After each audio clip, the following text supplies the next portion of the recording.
I'm showing you harvesting and replanting, no dig. No dig makes it a lot easier. We harvested garlic from here yesterday evening. It's an unusually early harvest. I've never pulled garlic on 13th of June before, and normally it's about 24th, but it was ready. And well, how do you tell that? Well, partly because there's quite a lot of rust there, and there's not actually many green leaves left. If there aren't many green leaves, that's indication it's not going to grow. And then you'll see in a minute, because I left this one in to harvest it. There's decent bulbs. A good way is just to pull one to have a look and see that the cloves are swelling out. Again, we'll see that in a minute. You'll get an idea too how much we pulled from this area.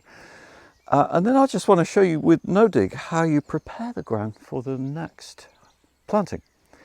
This time of year, middle of June, growth is phenomenally fast. The days are almost at their longest. It's finally warmed up significantly, especially at night.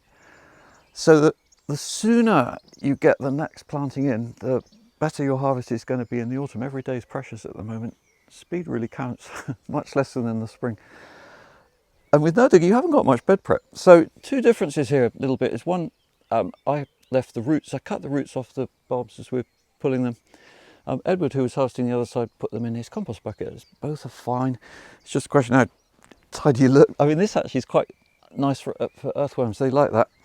And then just to get it level, see, I often use my feet. I know this causes some consternation because people worry about compaction, as they call it. It's not compaction, it's just firmness, because this lovely undisturbed soil doesn't, you can see how it's, if anything, it springs up after I walk on it. But I just want to get it level. And I noticed there also an interesting thing. You see how white the soil is in places with mycelia of certain kinds. I don't know their names, all of them. And actually also how dry it is. Oh my goodness me, that's almost dust there. Even from garlic, which doesn't pump out a lot of moisture. We've been very dry. Today it's raining a little bit. I'll just show you one variation of doing this. You could use a rake. You know, if you really wanted to get it level, say you're going to sow carrots perhaps or something like that.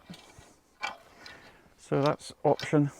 The main thing I want to do is get rid of the lumps and just have it firm on top, because then it's going to dry out less. And at this time of year, that really makes a difference.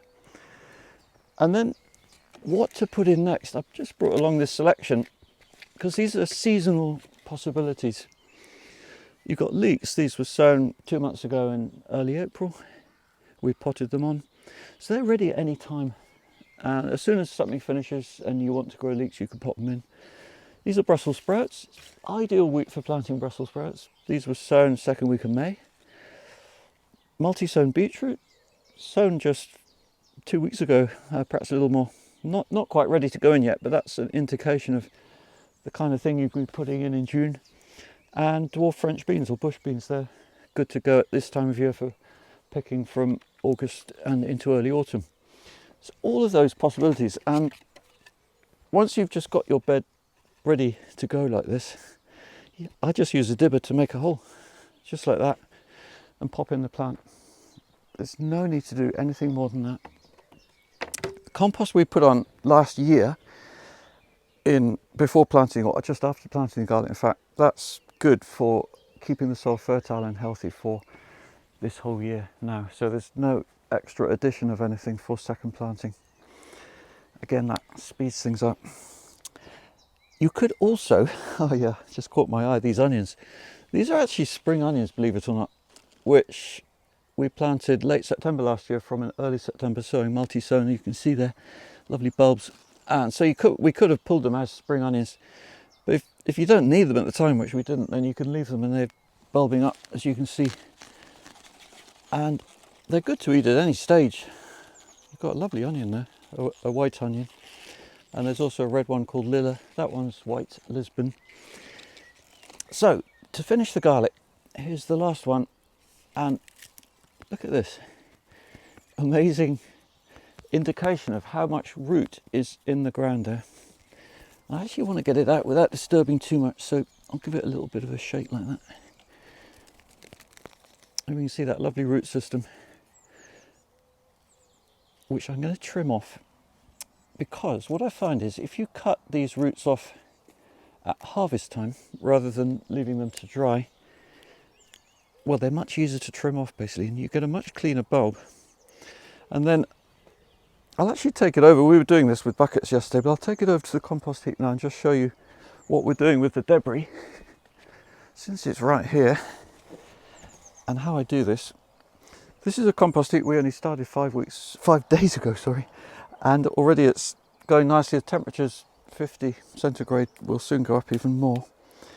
And so everything goes on here, including rusty garlic leaves and all plant remains of whatever kind. So you can see how at this stage it's very straightforward to peel the outer sheath of skin and get a lovely clean bulb. You no need to wash it. And I just take off the excess green, and that for me, for an outdoor garlic, that's pretty good. The indoor ones were twice the size, but then they've had a bit of indoor temperature. And to finish drying that, you just need to keep it dry. It might go purple. Sometimes, especially if they're in sun, that outer skin will go purple. But the main thing is that this outer skin is still there. If I'd left this in the ground for another 10 days, it would hardly have grown anymore, if at all. And this outer skin would have started to degrade. And then you start to see the outer clothes of each bulb sticking out, not looking so nice. Might compromise storage a bit, but generally I'd say get your garlic out soon, depending where you are, obviously, if you haven't already. And also hardneck garlic, there's one exception. This is softneck, no stem. If it's hardneck, that could be another 2 or 3 weeks before they're ready. And yeah, here is the harvest. So that was from that area, and it's just here in air, slowly drying.